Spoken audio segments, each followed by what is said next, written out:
So पहले तो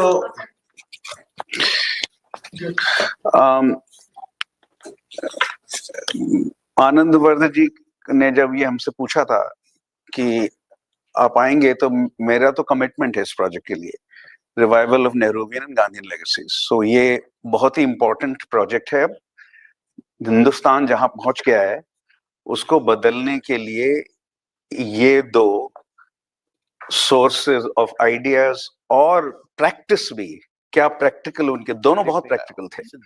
तो वो उन्होंने कैसे हिंदुस्तान को तब बदला था, वो आइडियाज फिर रेलेवेंट हो गए। तो ये तो पहली बात मुझे कहनी, मैं उनको उनकी दाद देना चाहता हूँ कि उन्होंने सोचा यहाँ करने के लिए। सेकंड, मैं माफी भी चाहता हूँ। मेरी पहली जुबान हिंदी है। मैं इलाहाबादी और यूपी वाला हूँ, लेकिन अभ्यास छूट गया यहाँ, तो इसलिए मैंने जो हिंदी में मैंने दिए हैं हिंदी में speeches, last time Rajasthan assembly को दी थी करीब 4 साल पहले शायद। तो उसके लिए प्रिपरेशन बहुत करनी पड़ती है, क्योंकि कॉन्सेप्ट जो है हमारे वो अंग्रेजी में, उनको ट्रांसलेट करने के लिए वगैरह, तो मैं उतना वक्त मेरे पास नहीं था, मैं प्रिपेयर नहीं कर पाया। तो इसलिए ज्यादातर ये प्रेजेंटेशन इंग्लिश में होगा और डेमोक्रेटिक थ्योरी पे बेस्ड है। तो मैं आपको बताना चाहता हूँ कि पॉलिटिकल साइंस हिंदुस्तान की डेमोक्रेसी स्पेशली अंडर नेहरू को किस तरह से देखती है। पॉलिटिकल साइंस, वो जो मेरा प्रोफेशन है, उसके हिसाब से बोल रहा हूँ। जहाँ सारे आइडियाज अंग्रेजी में हैं, तो जहां तक हिंदी बोल सकता हूँ बोलूंगा, लेकिन कुछ कॉन्सेप्ट जो है वो जरूरी अंग्रेजी में ही होंगे। तो ये आर्ग्यूमेंट सेंट्रल है मेरा कि first of all I will place India's democratic experience in the larger democratic theory, which covers, it's a theory, democratic theory. It's both empirical and normative, but empirical side covers all democracies in the world. तो India को मैं एक comparative world context में आपके लिए present करूंगा। Democratic theorists worldwide have recognized India's democracy as historically exceptional, especially given its level of income. The relationship between income and democracy is now a well-established principle. I'll give you serious data on that. Most scholars also believe that the commitment of early independence leadership, especially Nehru, had a lot to do with how India's democracy got institutionalized. And I will give you some comparative data on that as well, how other countries did and how India did. This claim that Indian democracy was institutionalized under Nehru and is historically exceptional, one should say, applies mostly to India as an electoral democracy. India has historically functioned less well as a liberal democracy, and I will show you the distinction between what is an electoral democracy according to us political scientists and what is a liberal democracy. But this problem exists even at Nehru's time, but now over the last decade, 2014 to 2024, 25 add kar diye usme, the electoral and the liberal aspects of democracy have developed a deep conflict. The liberalism of India's polity, which had problems even in the 1950s, but the degree is very different. It's qualitatively transformed. Liberalism of India's polity has unquestionably gone into serious decline. This phenomenon is now known in political science, my profession, as democratic backsliding. And it has happened in many societies, including the United States of America. It happened virtually everywhere. There are very few exceptions. We can talk about them. And the 2024 parliamentary elections have caused a pause in India's democratic backsliding. They have not completely reversed the decline. They have caused a pause. There is no doubt about that. You played a role and others have played a role. You rightly said so. मैं तो अवध में था पूरे 15 दिन, देख रहा था क्या क्या हो रहा है अवध। मैंने एक कॉलम लिखता था उस जमाने में इंडियन एक्सप्रेस के लिए, अभी भी लिखता हूँ, प्रिंट के लिए लिखता हूँ। मैंने एक आर्टिकल लिखा था, a crack in the monolith. उसमें था कि बीजेपी की हेजेमनी क्रैक हो गई है, ये लिखा था मैंने। अवध में तो क्रैक हो गई है, मैंने ये कहा था, but I can't estimate for you the size of the crack. Crack हो गई है ये तो, और उसका मैंने आर्ग्यूमेंट दिया था क्यों क्रैक हो गई। मैं 10 दिन में मुझे क्या समझ में आया। 15 दिन पूरे वहां अवध में नहीं थे, नौ में भी थे, आगरा में भी थे, बट 10 दिन करीब हम लोग अवध में बैठे हुए थे। Okay, so just only the first one I need you to note. Barrington Moore, famous scholar. First one, of international standing, global standing in 1966, writing the following. As a political species, India does belong to the modern world. At the time of Nehru's death in 64, political democracy had existed for 17 years. If imperfect, the democracy was no mere sham. Political democracy may seem strange, both in an Asian setting and one without an industrial revolution. ये मैं आपको इसको emphasize करूँगा in a moment. Then you will see the exceptionalism of India in a clearer light. आगे बहुत सारी सब चीजें लोग कह रहे हैं. देखिए, one is in 66, one is 71. These are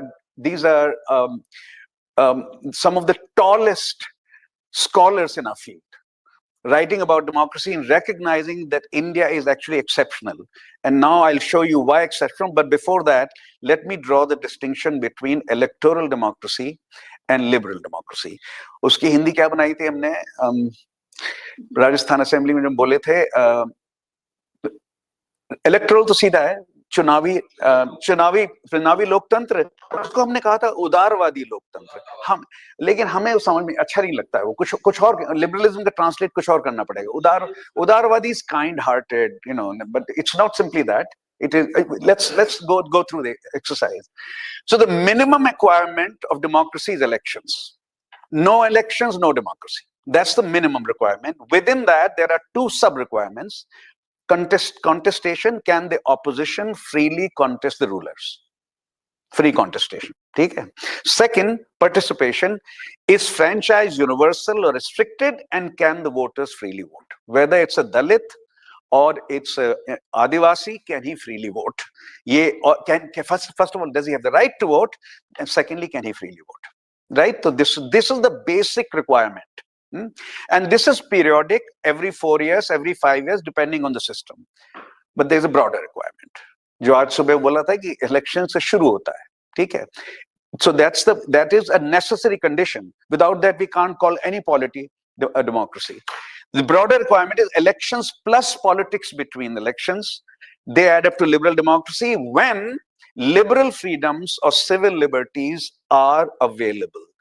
Especially, there is a lot of discussion of that, and there is a lot of discussion, there is a lot of disagreement, quite a lot of disagreement on how to define liberal democracy, but all available conceptions make it clear that at least 3 freedoms plus minority protection is necessary. One, freedom of expression, freedom of religious practice, and freedom of association. Can you make non-governmental associations? Can you from what is called civil society today? That is an old term from political theory, from Hegel, that goes as far back as Hegel. But anyway, freedom of association हम लोग कहते हैं उसे, या civil society बोलते हैं. Non-governmental association आप बना सकते हो कि नहीं बना सकते हो, और कितना freely वो काम करती है. Freedom of expression covers in India's constitution में, and I'm working on this right now with the research assistant. India के constitution में press freedom का clause नहीं है. Press freedom is covered under freedom of expression, Article 19, with one amendment, First Amendment, about which I will talk if I have time. So a liberal democracy is one which not only has elections periodically, but between elections, it has freedom of expression, freedom of association, freedom of religious practice, and minorities don't have to be religious. Minorities can be racial, as in America, can be ethnic, as in Sri Lanka. So minority protection is very important. Otherwise, democracy can become a brute majoritarian force. ये 1945 के बाद हमारे article of faith है अभी कि minority protection will have to be included as part of liberalism, which was not true in the old liberalism. But let's not get there. Old political theory of liberalism. Okay, so now it should be clear what is electoral and what is liberal here. Liberal is a larger concept, liberal democracy. India's electoral vibrancy since 1952, 18 national elections, 390 state elections. Power has changed hands 8 times in Delhi, and tens of times at the state level. Political science as a profession does not count turnovers at the state level anymore. That many turnovers have taken place, but 8 times power has changed hands in Delhi.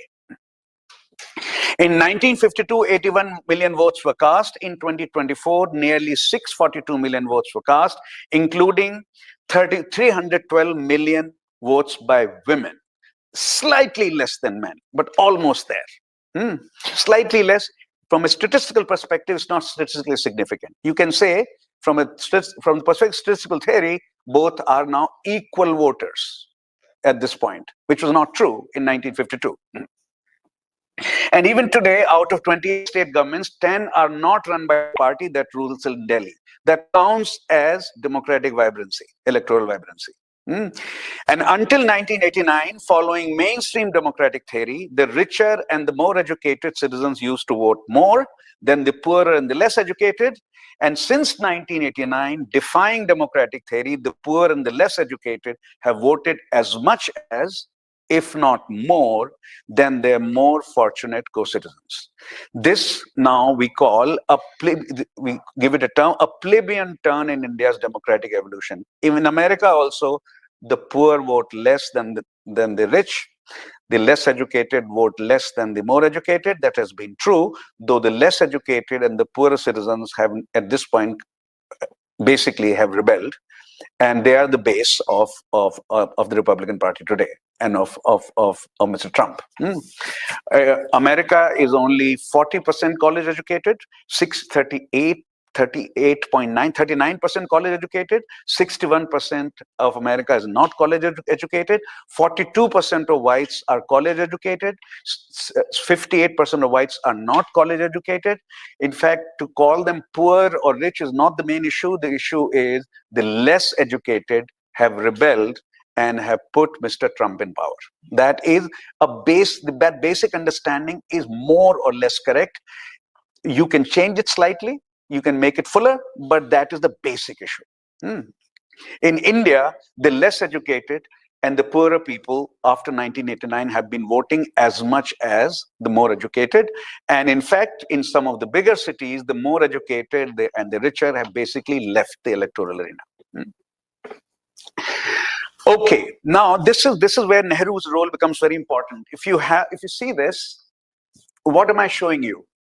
Electoral democracy. We have an index for measuring electoral democracy on a 0 to 1 scale, right? There are many political scientists. The more statistically inclined do this measurement well. So the red line on top represents what? Western Europe and North America together. I put them together to give you a better picture. The blue line is the Indian line.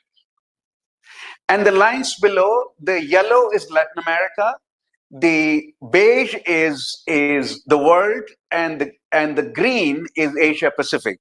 What I want you to note is that India's line is second only to West European and North American line. For a long period of time, right until 2014 or so, 2015 or so, right, that line. This line is not created by Indians. This is not an anti-Modi line. This is a line created by political scientists who deal with this issue all over the world. They're measuring democracy the world over. And they're showing you that for a certain period of time between 1950 and 1964, if you want to see Nehru, he's only just below the North American and West European line, and for some years even higher. Why is this important? Because there is a very developed theory, empirically based, data is used, which shows that income, there is a very high correlation between income and democracy. And what was India in 1950? 20%, nearly two-thirds of the country the poverty line. Estimates very, we have good data after 61. Basically, right? But we can estimate, go back, and at least 55-60% was below poverty line, if not 67%, right? We were desperately poor. We were desperately illiterate, ill-educated after 200 years of British rule. We were basically 20% literate in 1951-52. Okay, so income is the best predictor. This is data set covers 141 countries. One of the best in our profession. Between 1950 and 90, you can add data after 1990. Doesn't change the basic conclusion that income is the best predictor of democracy. It correctly predicted the type of regime in 77.5% of the cases. It was not. It didn't predict 100%. but it predicts 77.5% correctly. Or no other predictor, religion, colonial legacy, ethnic diversity, international political environment was as good on the whole. India is in this latter 22.5% set. Indeed, democracies that emerged from decolonization after the Second World War survived only in India, Mauritius, Belize, Jamaica, Papua New Guinea, Solomon Islands, and Vanuatu. Where is Vanuatu? Right? It's just 170,000 people, I think. That's what it is. It's a Pacific island just above Australia, right? And it has an independent status. That's why it's counted. According to the United Nations, a nation, and therefore it's counted in this data set. Here is the conclusion of this biggest statistical study of democracy. The most surprising case is India. The odds against democracy in India were extremely high.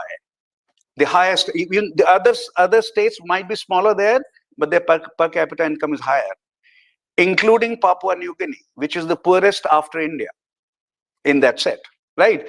If income is predicting 77.5%, then the fact that India is the lowest income, India has become a lower middle income country, despite all that we've heard from especially from this government, despite all that. Only in 2005 and 2006 did we become a lower middle income. According to the World Bank, we were a low income country till 2005. Even 14 years after the reform, right? And when growth rate picked up, we were very, very poor. But now we are lower middle income country, and China is not yet high income, it's about there, it's higher middle income, knocking at the door of high income, according to the World Bank classification. And if India is the biggest exception on the low income end, Singapore is the greatest surprise on the high income end. Its per capita income higher than that of UK, France, and Germany. And I don't know why I haven't written that, but in the last 2 years, higher than the United States per capita income. No non-oil rich country is undemocratic. China is not yet high income, Singapore is. Otherwise, only oil rich, which are 40,000, 50,000, Qatar is 55 or 48, depends on the price of oil. Saudi Arabia is 42, $43,000 per capita, etc. They are undemocratic. Oil rich, high income, they are undemocratic. Non-oil rich, the only non-oil rich that is undemocratic is Singapore, and China will be there within the next 2-3 years when it reaches that the crosses the threshold of high income. Okay, so at such low levels of income, 3 elections took place in India until Nehru was alive. 3 elections. No country has been able to do it at that level of income. No country has been able to establish a democracy at that level of income and have 3 elections which institutionalize democracy in India. Okay, that is the main point here, showing you from the larger perspective. We have this will take us too far, but basically the argument here is that more and more of the profession today has come around to the view that elites and how they behave and what their values are is the largest determinant of whether democracy survives. And there you can talk about, of course, income, but you remember 77.5% income is predicting there's still 22.5% left, right? And the argument there is, if you want to understand in the remaining 22.5% why democracy survived, you will have to focus not on income, but what the elites did. Not the larger social structural factors, but what the elites did. Because if the other 22.5% has to be explained, right? It has to be explained. And there you come to this view, either of elite interests and what strategies were played, or what the elite values were. The argument about India is very clear in democratic theory. Congress party was not in danger of losing power. In 1952 or 57, it lost power in Kerala. And 1967 actually is the beginning of Congress losing power at state level in a big way. Sanyukt Vidhayak Dal governments were formed in UP, Madhya Pradesh, etc. But before, and Tamil Nadu, politics was taken over by DMK, right? But even in Tamil Nadu, where there was a serious resistance to Congress party, Congress ruled till 67. In 52 or in 1950, when the constitution was being made, no one thought Congress would lose power in the foreseeable future. Congress was not thinking of that problem. Therefore, rather than elite interests, it's the values, what values they stood for, that became important. So here I give you only two sets of arguments about values. And here is the argument that now it's clear that dominated British thinking about India. That argument came from, as has often been said, that political philosophers write all kinds of things, but ultimately a lot of diplomats do what some political philosopher wrote at some point. And one of the biggest in the field is John Stuart Mill. John Stuart Mill is the father of modern liberalism, and this is how he explained whether universal franchise should be allowed at all. At all. I regard it as wholly inadmissible that any person should participate in suffrage, which is franchise, without being able to read, write, and I will add, perform the common operations of arithmetic. No one will maintain that power over others, over the whole community, should be imparted to people who have not acquired the commonest and most requisite essentials for taking care of themselves and pursuing intelligently their own interests, unquote. And while this idea of John Stuart Mill was overcome in Britain itself in 19-teens, and by 1920s, Britain had universal franchise, adult franchise, including right of vote to women. But in the 1880s, these lines were written in 1860s, 1880s, 1890s, right until 1900, the working class in Britain did not have the right to vote because they could not perform the basic operations of arithmetic, and they couldn't speak with Oxonian accents. Okay, they spoke some English because that's a mother tongue. So बोल रहे थे कुछ ना, but क्या बोल रहे थे? Yorkshire में चले जाइए, मैं तो यॉर्कशायर में जब रहा था, मुझे तो अंग्रेजी नहीं समझ में आती थी उनकी. Or if I were living there for longer, I would try. But his objection was कि एक अंग्रेजी थोड़ी बोलते हैं, क्या बोलते हैं? इनको वोट नहीं मिलना चाहिए. ठीक है. उसका एक आर्गुमेंट आया अंबेडकर का अगेंस्ट, राइट? अंबेडकर ने कहा कि पहले आप मुझे, हमारे दलितों को पहले तो आप स्कूल नहीं जाने देते हो, फिर कहते हो क्योंकि तुमने पढ़ा नहीं है तुम्हें वोट नहीं देना चाहिए. तो वो कहते हैं ये क्या आर्गुमेंट है? अगर आप सोचिए कि हम इलिटरेसी, तो आर्गुमेंट नेहरू का भी यही आया बात कि हमारे जो लोग इलिटरेट हैं बहुत सारे अपनी सर्कमस्टांसेस की वजह से हैं, राइट? सर्कमस्टांसेस बदल दो, उनके पास में स्कूल बना दो, और अगर स्कूल सस्ता कर दो तो वो जाएंगे स्कूल में. और ये कहना कि हम जो पढ़े लिखे हैं, हम कैम्ब्रिज से आए हैं, सारी की सारी एलीट लीडरशिप बाहर पढ़ी हुई है, इंक्लूडिंग सरदार पटेल. उनकी degree, he was called to the bar in London. This very famous ना, ब्रिटिश राज में हम बड़ा, जैसे गांधी ने कहा था जब उनको निकाला जा रहा था, ट्रेन से निकाला जा रहा था पीटर मैरिट्सबर्ग में, तो I was called to the bar in London. ये अल्टीमेट साइन था कि आप पढ़े लिखे हैं. I was called to the bar in London. Vallabhbhai Patel was called to the bar in London. Nehru was called to the bar in London.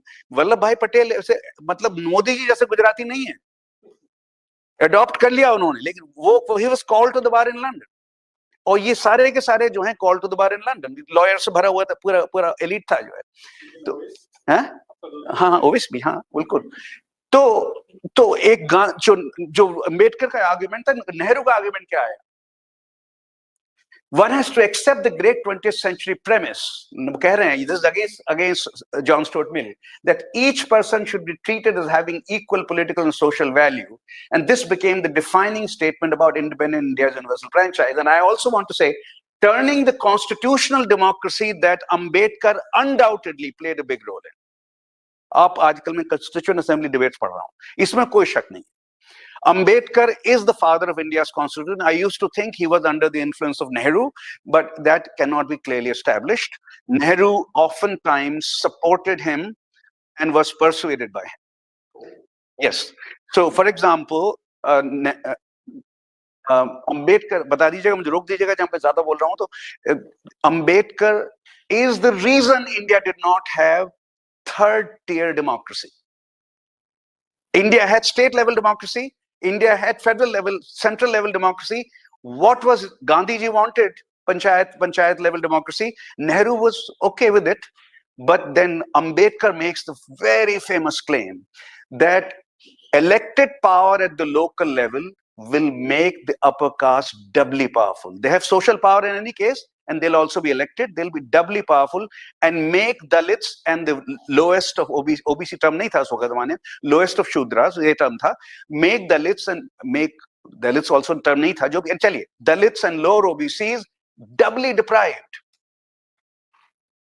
Social power तो है ही upper caste के पास, अब इलेक्टेड पावर मिल जाएगी उनको, इसलिए डेमोक्रेसी जो है थर्ड लेवल पे नहीं लाएंगे. And Nehru was persuaded. Nehru agreed finally. This went against Gandhi.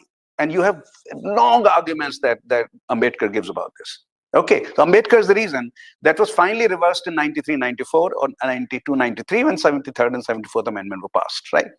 And there is a way to handle the upper caste dominance of that, and he was not willing to, he didn't believe that in reality it was possible at the local level to reverse the social power of upper caste. Right. So then gender, income, property ownership, literacy, caste, religion, language, tribe should not be the basis for allocation of voting rights. And with this belief, 3 elections took place under his leadership, 1952, 1956.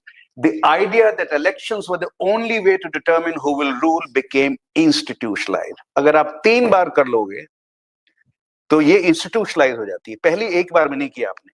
तो मैं आपको दिखाता हूं कि ये पहला election है. 75 to 80% illiterate हैं. 173 million voters were there. जो इलेक्शन कमीशन ने जाके लोगों, ये नहीं कि आप आइए जो आज इलेक्शन कमीशन कर रहा है, आप आइए और प्रूव कीजिए कि आप सिटीजन है, नहीं. इलेक्शन कमीशन हर घर जा रहा था. आपके यहाँ कितने लोग यहाँ 21 साल से बड़े, तब 21 था. आपके कितने बच्चे हैं, कितने लोग हैं यहाँ पे 21 साल? अच्छा 5 लोग हैं, नाम बता दीजिए. नाम ये है, 5 हैं, आपका 5 का वोट के लिए हम आए. वो उसमें लिख लिया उन्होंने, ना कि बताइए जो डॉक्यूमेंट दिखाइए. डॉक्यूमेंट सिटीजनशिप का है ही नहीं हिंदुस्तान में. पासपोर्ट शायद 4% लोगों के पास है, या 5 होगा, राइट? वही सिटीजनशिप डॉक्यूमेंट है. आधार सिटीजन डॉक्यूमेंट है नहीं, जो सबके पास है. Anyway, unlike universal franchise, India's founding elites, early political elites, did not want to allow unconstrained civil freedoms to the citizenry. Restrictions were placed on civil liberties, especially freedom of speech, and they were incorporated in the Constitution. That's Article 19.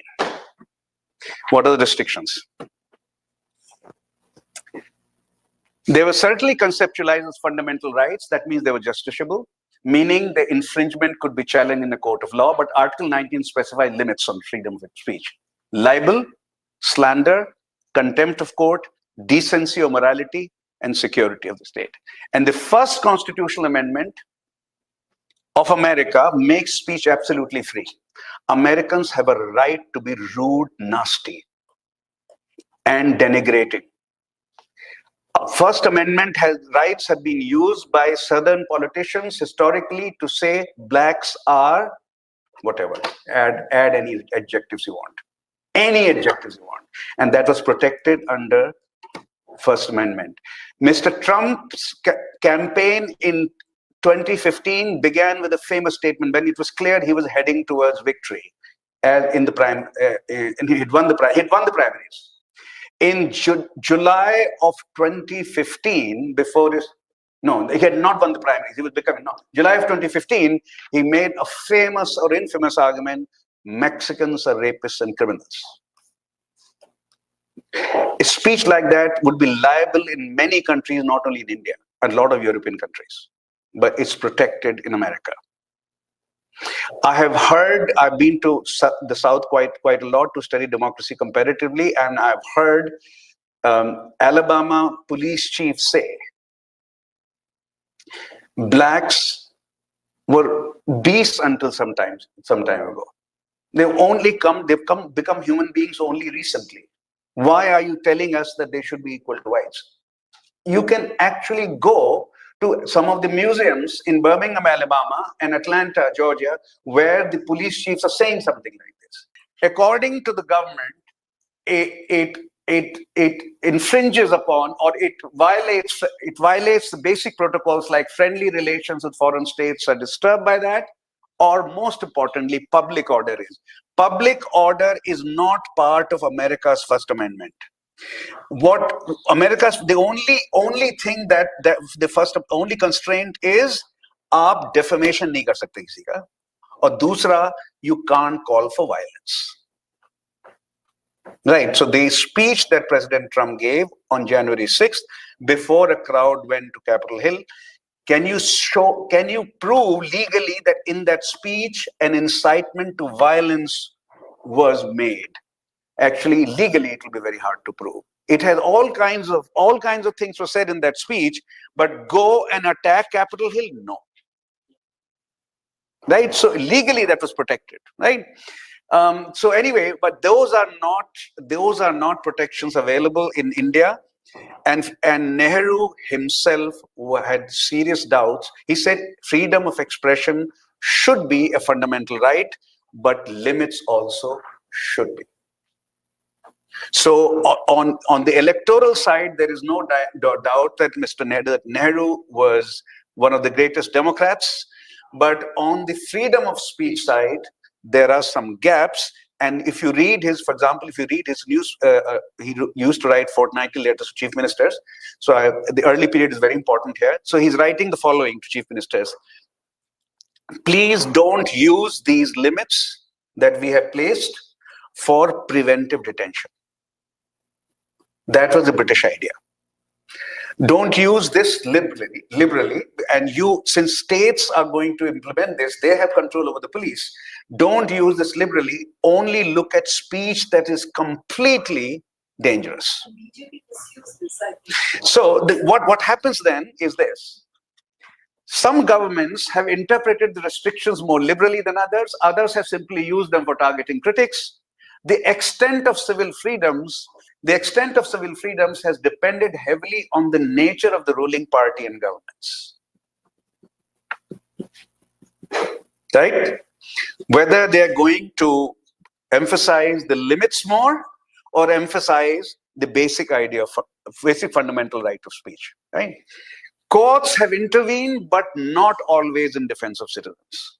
The behavior of courts on this question has been very, very inconsistent, and it has depended on what the values of the Supreme Court judges are, or High Court judges are, and in some cases what their calculations are. Both, right? And we can't prove one way or the other, but some combination of values and interests of judges have determined how they have interpreted, how far they've gone with limits, or how much they've ignored the limits that are there in the Constitution. Right? And Nehru, if you read the account, also he's very worried after the violence of 1947 that speech will be used to communalize the polity, and further communalization of the polity will be dangerous for the unity of India. One of the biggest projects Nehru had, which not only during Khan Market, but for example, jumping into rioting crowds in Connaught Place, etc. These are all well-known stories. One of the biggest projects he set before himself, not only science and economic development, but India's Hindu-Muslim problem had to be tackled by the state, and riots had to be stopped. That was a state project. And I have a book on this. And I show you that after the 47 violence, to control rioting as much as India did, the theory does not predict that. It completely violates the theory. The rioting is very seriously controlled by Nehru, and that's a state project, right? And the fortnightly letters sent to chief ministers, and chief ministers sending the information to district magistrates. And there are some cities that are targeted for this. Aligarh had to be controlled. Very important, given the signal importance of Aligarh to India's Hindu-Muslim relations. Banaras had to be controlled. Allahabad had to be controlled. Lucknow was not a problem. Lucknow had only 2 riots in the entire 20th century. Lucknow was not a problem. Lucknow had a Shia-Sunni problem, not a Hindu-Muslim problem. So that was a state project. And you see that basically, if you see my graph in that book, Hindu-Muslim book, the 69 is the real turning point, 5 years after Nehru, when Ahmedabad riots take place, in which 633 people die, according to our calculation. And according to Reddy Commission, it's 670 or something like that. Once again, statistically, it's not a big difference, but we stand by our data. And that is the first big riot in India after 1947, 1969. There is a Jabalpur riot in 61 or 62 in which 10 people were killed, and that troubles Nehru so much that you had a riot in which 10 people were killed. How did it happen? Right. So this is how, this was a state project, and this was very important, and that was the main reason for Nehru trying to control speech. He didn't want politicians going and making speeches to communalize the electorate. This is the compromise he's making with his own liberalism. And there is a second issue, which is sedition. So communist rebellion had taken place in what is Andhra Pradesh today, and some people were beginning to argue. Now, in Nakshabari came in 69. Some people were beginning to argue that Bengal, that Bengal could be next. And so that's a minor theme. The major theme is trying to contain the communalization of Indian political discourse. And he thought that placing restrictions on freedom of the press was the main way to do it. Plus, of course, using chief ministers and district magistrates and police officers to implement this idea. So practically it had to be done also. Thank you.